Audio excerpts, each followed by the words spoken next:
Sabi nila libre lang daw mangarap. Ngayon, dahil libre lang, mangangarap ako. Ito ang una kong pangarap. Yan. Sa ganitong bahay, okay na ako dyan.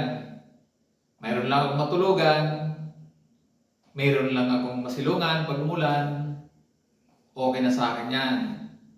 Ito ngayon yung pangalawa kong pangarap. Yan. Di ba maganda? Ngayon, walang kokontra.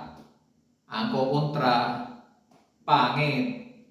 Ang pinakamaganda, mag-follow na lang kayo, suportahan nyo na lang ako para matupad ko to. O, di ba? Nakakatulong pa kayo kaysa sa kukontra kayo. Pangarap lang naman to. Walang bayad. Kaya kayo, mangarap din kayo. Gayahin nyo ako. Yun lang.